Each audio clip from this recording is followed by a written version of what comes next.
It will be shocking, like you can morph yourself as Superman, as Hulk, as Spider-Man. Think of a superhero, you can become that in that tool.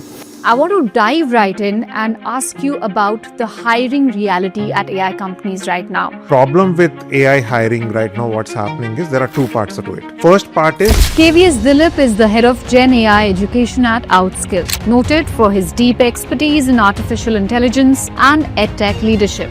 In this episode, he shares how professionals can thrive in the AI job market and the mindset needed to stay future ready. OpenAI has just set up a new office in Delhi. Why do they need a content marketer? You need to understand what is the problem this company could have because of which they are asking for this role. Then you need to prepare accordingly. There are always a 5-level roadmap that I will prescribe for people to go through. Level 1 is you are so dependent on AI. In fact, somebody already framed it as a LLM dependency syndrome, and it's going to be a psychological disorder. Oh my God. AI is a super smart dumb person. Everybody who is listening to this podcast, try this prompt out, 90% improvement, my guarantee. Structure your prompt into 4 sections. The first section is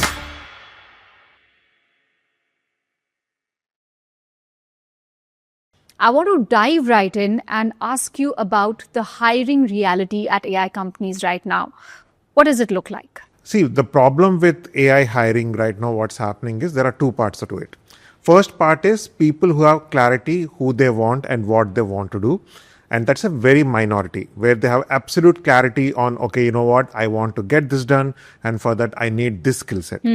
But the majority of the cases, they hear AI is a buzzword. Everybody is talking about it. And there is a FOMO in the companies that, okay, I'm missing out on AI talent. Let me hire AI talent. Let them get them in. Then I'll figure out, okay, what do I make them do? So that's what is happening right now. So there is no well-defined role for these folks yet. Yeah, that's exactly what I was coming to, because a lot of times you need an expert in the field, but the field itself is so nascent and it's still sort of shaping up. How do you then kind of hire, and how as a candidate also am I supposed to look at this? Because I may want to apply for a certain job within the AI space. I might be good at it. I might qualify for it, but maybe I don't have 10 years of work ex. And let's get real. I mean, it hasn't been around for 10 years. What is it that these companies want? So I think you should look at this person like the way you hire your IPL bench. Okay, so you hire in IPL, of course, you have the star players who are actually playing. Let's not talk about that. But you hire those other people whom you audition and you try to get them into your team. So these are people who are like chameleons. So the team has a spot open. These chameleons come in and take that position. It could be like, okay, a fielder is off, I need a good fielder. A batsman is hurt, I need a good batsman. You need an all-rounder. So typically these bench players, you hire the all-rounders always, right? So I call them generalists because they can mold into any position you want. And here in this case, they will be the AI generalists. So what you need to hire for is an experimentalist, a person who plays around with tools, who is not stuck to a process and is very, very, malleable to how the technology flows. In the sense that, suppose I love ChatGPT. I should not be married to it in the sense that even though ChatGPT is not useful for a task, because I love ChatGPT, I am going to force fit it to my use case. So I need that experimental mindset person who works with tools and get things sorted. So that is the kind of person you should hire. So not only does the candidate have to be fluid and experimental or generalist, like you said, but also these JDs have to be something that gives that leeway, right? And not adhere to, okay, only 10 years work ex or only like 15 years of work ex, because let's face it, there is nobody out there who exactly fits the bill. Absolutely. So when you don't have somebody who fits the bill, you need to understand and get a person who you think is going to fit the bill. So it is not a hire for expertise, it is a hire for potential you should go for. So that's why in some places, it is better to hire a fresher. When you know that, okay, you know what, it depends on the phase of the company. There are a lot of nuances to it. But if I am looking for a very fresh outlook for something, I will maybe get in a fresher.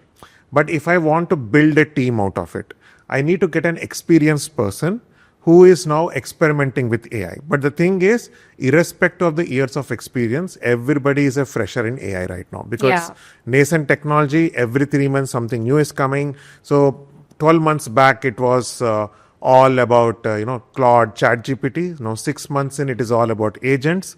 Now 6 months ahead, what is it? We don't know. So the right way to look at it is, you have two circles. One circle is your expertise, which you have built over the years. And the other circle is the AI expertise, which you are building right now. So the person who is able to find that intersection and make it work, that is the person you need to hire. All right. Let's move on to the next segment where I will be asking you some quick rapid fire questions. And you have to obviously give me witty one word or maybe one sentence answers. Are you ready? Yeah. Okay, let's talk about some scenarios which you have to describe as which will be the future or which are fictional, which is false and not true. In 2 years, most interviews will be conducted by AI. Future or fiction? Future. AI will write better job descriptions than HR teams. Future. Your AI assistant will negotiate your salary for you. Future or fiction? This one is fiction because my AI will be hard negotiating, saying to increase my salary. HR will be like decrease your salary, and it will always be a stalemate. So it is fiction. So you will need human You will intervention. need human there. Okay, the next question. Companies will hire based on how well you collaborate with AI. Future. And lastly, AI will replace recruiters before it replaces engineers. What do you think? Fiction. Recruiters are still needed. As I said, there will be requirement of specialists, but not too much. So some specialist recruiters might be needed, but not as many maybe. Okay. AI startups pay better than traditional tech companies. Yes, because an AI startup doesn't require as much number of people as a traditional company, because with the help of AI, you don't require as many people. So just an addendum there. I know it's a rapid fire, but ideas which were unsuccessful or unsuitable or unscalable pre-AI era become scalable right now, because an idea which required 150 people to bring to life, it requires only 10 people to bring to life with the help of AI. So because you have lesser number of people and you want to retain these people more, you will pay higher per person. I'm sure that's a big, plus for those eyeing AI job. But what are the skills or soft skills rather that are most valuable or most sought after? Let's say I want to apply to a ChatGPT or a Canva or Perplexity for a job tomorrow. What are 2 or 3 soft skills that will be of most value and most relevant for me apart from the technical know-how? So for these companies, right, now you should understand that they are AI companies. Okay, so because they are AI companies, they are looking for a wow factor, some factor that you could bring to the table that they don't already have. For example, OpenAI has just set up a new office in Delhi, and they are hiring for a content marketer. Okay, now it will be shocking, like, with all the tools, the content that is churning out, why does OpenAI need to hire a content marketer? Especially when everyone else is using Exactly. OpenAI for creating content and writing content. Absolutely. So why do they need a content marketer? That is because they are looking. So what you need to understand, what is the problem the company is trying to solve through that particular role. So OpenAI, content marketing, they want to educate people for AI. They want to educate people how to use AI. What is the right way to use ChatGPT? So on the way, I saw billboards where I think OpenAI has started putting billboards all across the country. I saw one billboard where they were putting prompts. So today on the way, I saw a prompt like, give me a 10-minute exercise before I go to bed. Then I saw one more prompt near the airport. Give me how to pass time in the airport. Give me some 10 new ideas. So basically what they're trying to do right now is help people adopt AI. So you need to understand what is the problem this company could have because of which they're asking for this role. Then you need to prepare accordingly, and you can prepare using ChatGPT itself. But how can I, with using my human side and my soft skills, get that edge and be a better suited candidate than the rest? Number one, learner mindset. Because it's a tool which is always evolving. You need to show that you know AI pretty good yourself. Because if you are working in an AI company, you cannot say that, you know what, I will be a normal content marketer for you. You have to demonstrate that AI skill very, very deeply. Second thing is you need to be always in the next problem solving mode. As in, when they give you one problem to solve, you should think 3 steps ahead. As in, what is the next thing they are going to give me? What is the next thing they are going to give me? So you also have to be preemptive like AI tools. Absolutely. When you are working at an AI company, which is moving so fast, which is growing so fast, you need to not just think about that one problem they have given you on day one, but you should tell the 3 problems additional you will solve.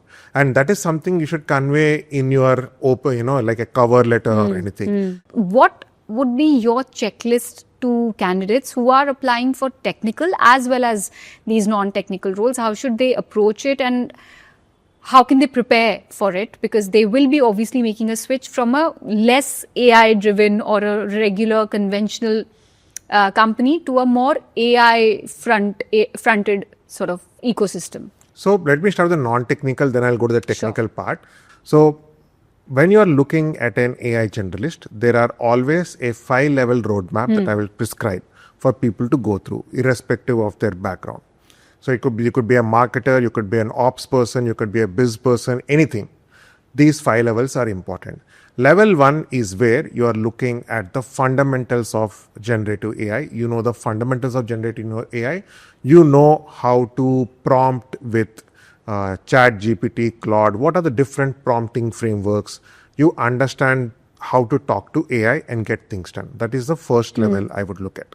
Second level is you already have existing knowledge. How can I integrate my existing knowledge with AI and make it work? How can you stop it from not hallucinating? So by hallucination, what I mean is AI throwing out some answers which it is not sure of.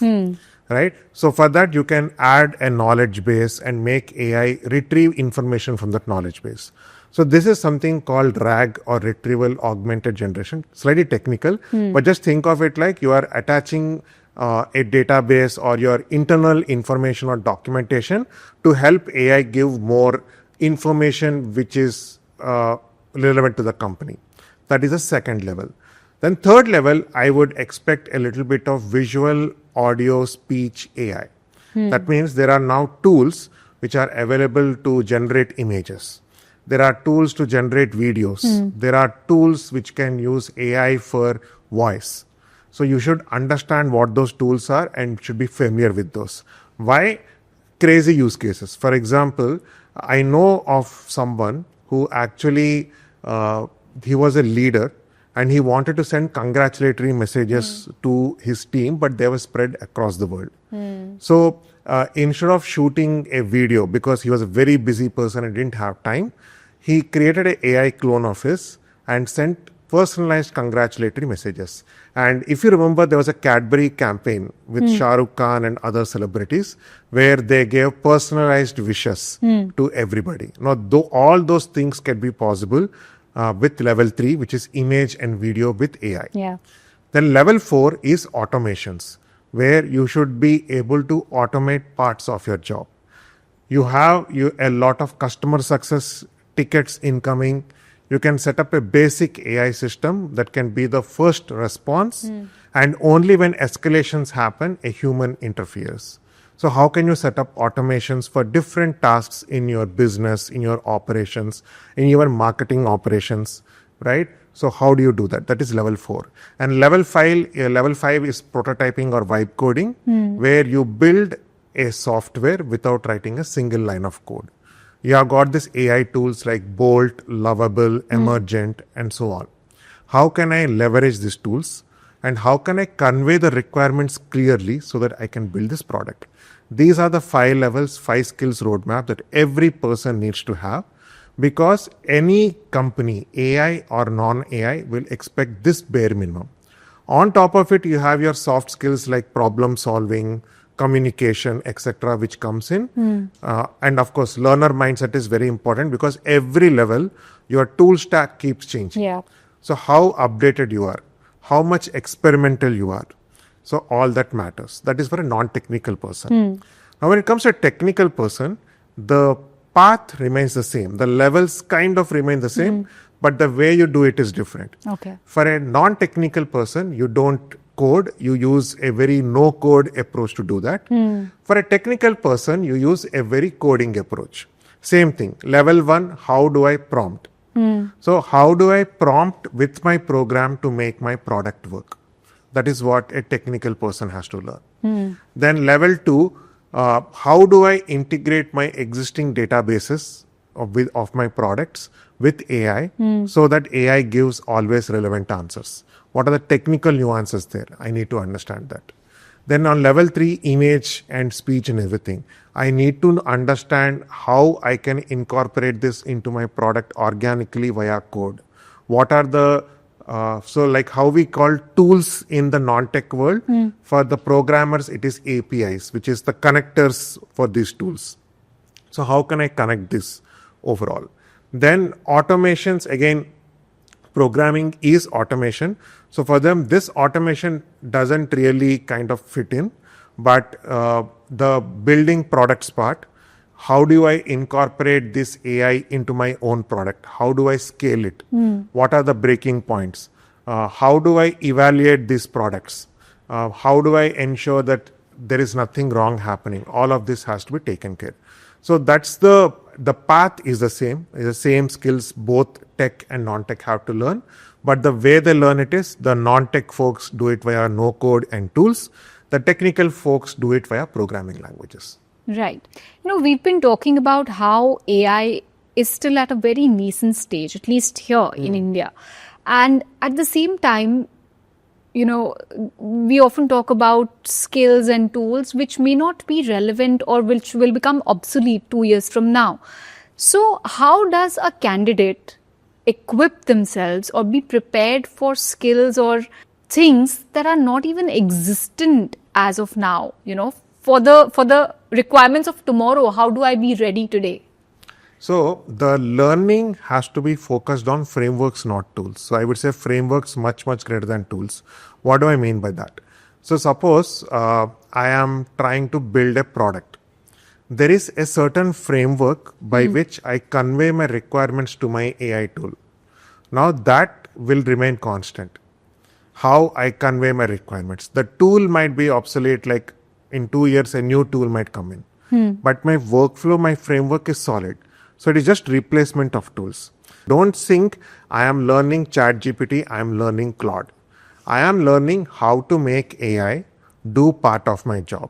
And that tool, even if it is replaced, I can make it work with some other tool.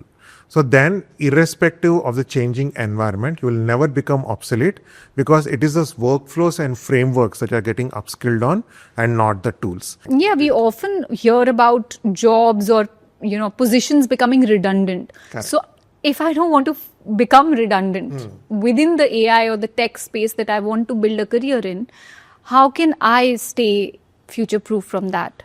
So I think the only way to do that is make yourself an AI generalist right on the job. What it means is, I call it the hire yourself paradigm. Okay. So what it means is, the role does not exist. You are not working in that role. Create that role for yourself within your organization. So what it means is, if you are, say, working in marketing or operations, take a very simple problem and try to improve it with AI. Showcase an AI skill that you have learned and try to solve a small part of the problem, a small part of your workflow of your existing company, and show it to your team and managers how you can solve it with AI. So the more value you provide, the more irreplaceable you are. Of course. And so you have to generate value, and that's where that learner mindset again comes back into play.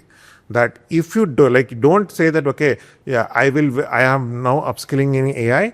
I will wait for a AI generalist opening to come and then I will join that role. Okay. It might be too late. Instead, find that role, create that space for yourself within the company, become the go-to AI person in your own company. So then two things happen. Either number one, people are impressed by you and you become the AI generalist in your own company. The role name might be something, but essentially are doing that.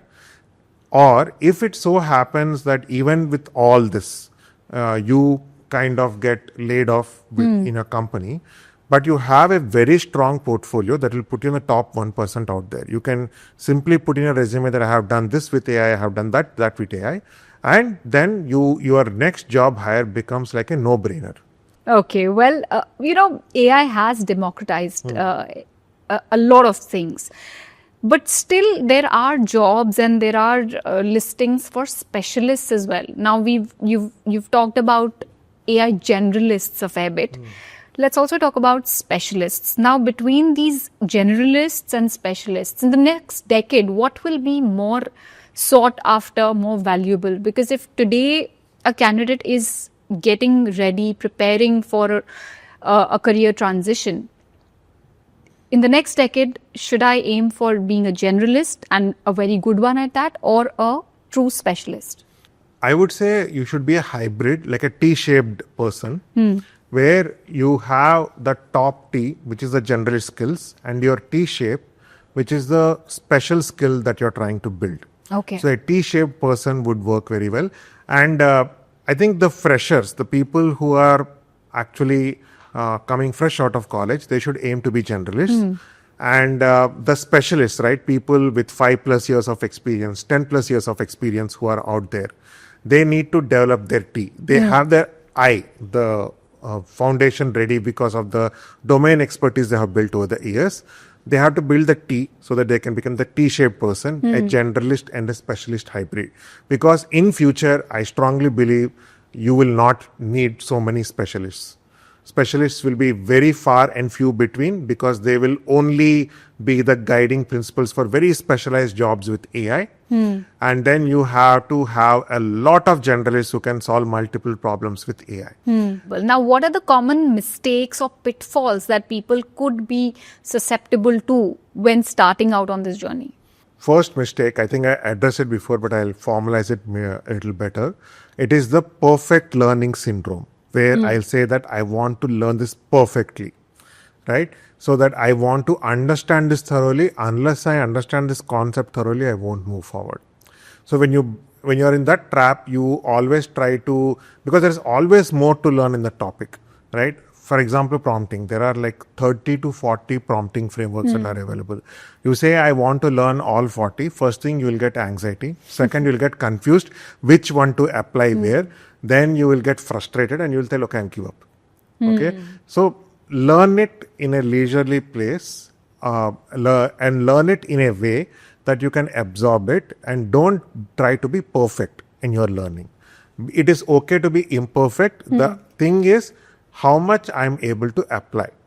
So learn maybe only one prompting technique, but apply and see and relearn. Test it out properly. That is first mistake I see people make. Second mistake I see people make is they try to use AI and force fit to everything. Okay. Like they try even for tasks which should not require AI, where you should not feel like using AI. You try to use AI and you feel like, I know some people like who get up in the morning, they want to send a good morning WhatsApp message in their WhatsApp group. Yeah. And they try to open ChatGPT and say, frame me a good morning WhatsApp message. You have not even using brain to that extent. You are so dependent on AI. In fact, somebody already framed it as a LLM dependency syndrome, and it's going to be a psychological disorder. Oh my God. Okay. Third thing is, not experimenting enough, being married to a tool. Because I took a subscription of ChatGPT. And that's why I tell people, don't take annual subscriptions, take monthly subscriptions. Stay with a toolkit for a quarter. So there is a toolkit. What I mean by toolkit is, I will say, okay, what is my daily job? And in the daily job, what all the tools I require, typical tools, and that is my primary toolkit. If I am using a tool once every day, it is part of my toolkit. So every quarter, keep trying to experiment and change your toolkit if you find a better tool. For example, GPT releases new models. Claude releases new models. Gemini releases new models. Test them out, and if you find that some model is really good at something, replace that in your toolkit and adopt it as part of your workflows. Don't be married to a technology, okay? AI feels very overwhelming. There's everyday new updates, new products, new tools to experiment with. If you had a map for what my learning should look like for the first 90 days of my AI journey, to be able to create impact, to be able to have known enough, what should it look like? I will go back to the roadmap I mentioned. I'll structure it a little better so that people can follow that more easily. So I would say instead of 90 days, give it like a good 180 days or 210 days, whatever is your timeline. You can fix and match accordingly. So there are 5 levels. Okay, so each of the levels spend a good 1 month. So first level is prompting and understanding to work with AI. So pick one tool. Like, don't try to you take Gemini, don't try to go ChatGPT, Claude all at the same time. Pick one, it is sufficient. On that, try to learn how do you talk to it better, how do you prompt better, how does the LLM work. Try to understand a little bit behind the scenes of that for 1 month and just get your feet wet.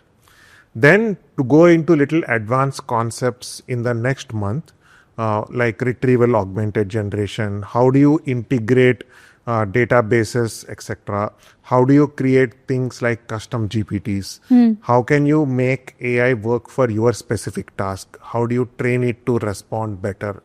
Work on those parts. Once you are clear with these, in the third week, try to go more visual. It will also be a good change of pace because you have been text all through. So visual will give you a good change of pace. Here, experiment with tools like Nano Banana, ChatGPT image generation. See how you should write it to it in such a way that you get better and better pictures. So basically, you try to understand the imagery in your head. How can you make that imagery pop up with AI? Understand those nuances. Understand how to clone your voice. Understand how to make your AI clone, how to make it talk like you. So do all that for the first 3 months. For the first 3 months, go a little easy on yourself. These are things which are easy. They don't overwhelm you, and you are able to learn those particular the skill sets without any pressure in 1 month in a leisurely manner. Then after that, you will come to automations, which will be a little bit tricky. So here you have to give yourself good amount of time. I would say 2 months, 3 months, how much ever it takes. Start simple. First, follow the cook mindset of replicating other people's workflows and just doing it step by step. Here, how I'll do it is, first, watch the person doing it, then watch it again, then pause, create, Okay. then recreate from memory. So there is a 4-pass process you should do while you are learning automations. Because automations are tricky, it will be a little frustrating. So you have to give yourself that patience and do it multiple times over and over again so that you learn that. Then you spend time on building, learning how to build things without writing a single line of code. So yeah, get used to the tools, get used to telling your requirements in English. Okay, so you have to know how do I convey my AI so that it will build the product that is there in my head. While it feels so intuitive, mere dimag mein jo hai, why can't I put it to some tool? That is the hardest part of learning AI. So you have to understand that part. So basically, what AI knows and feels is very different from what your brain knows and feels. You have to understand that. So once you have built these, so at each stage 1, you are learning on Claude or ChatGPT or Gemini. Stage 2 is you in RAG systems, there are tools like Langflow, Diffie, DIFI, Diffie, and there are tools like MISTY, MSTY, sorry. So these are tools which will help you integrate your knowledge with AI. Okay. Then on third level, you have tools like Nano Banana, Chat GPT. There are tools like Flux. There are some very interesting tools where you can morph yourself as Superman, as Hulk, as Spider-Man. Think of a superhero, you can become that in that tool. Then you can create a lot of videos with these tools. Again, videos, I would say VO3.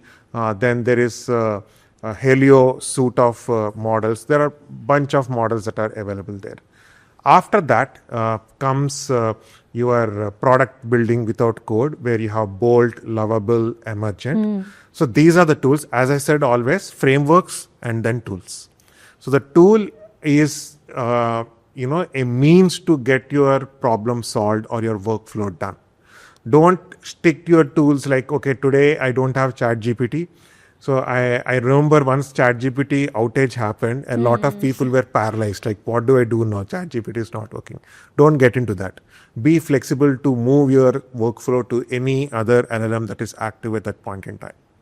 So that is how I would structure a 90-day or a 180-day learning or 210-day learning. It is basically what I told was 6 months. If you want to compress it, it will be an intense 15 days each. If you want to be relaxed, it will be a relaxed 2 to 3 months each. Okay, got it. One thing common for all of them is giving prompts, and prompt engineering is something that's now compared to coding. So how should one practice that and get good at prompt engineering? Because at the end of the day, you need to know how to get or extract the best of the tools that you have. So what I'll do is I will give you a prompt formula right now here so that people can get started right away. So this prompt formula will improve your prompts by 90% right away. Wow, okay. Okay, so let's go with that. First part, structure your prompt into 4 sections. Okay, the first section is role.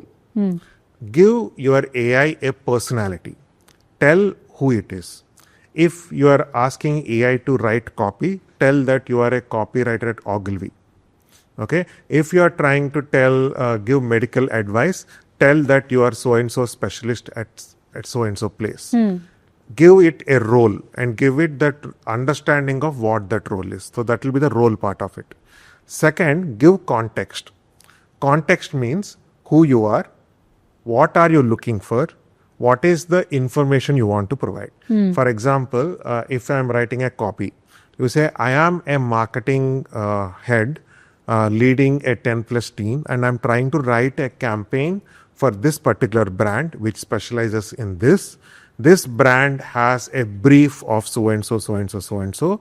These are guidelines. I want to at least follow 90% of the brief so that you give AI little bit of leeway. You get it, right? So think of AI as an intern and give instructions like you tell your intern. Intern, you can't say write an email. Intern, you have to say write an email. Whom you are writing, why you are writing, what is the context you are writing. Yeah. So one good way I want to frame AI is a super smart dumb person. Very contradictory, but what it means is super smart in terms of knowledge, but dumb in terms of common sense.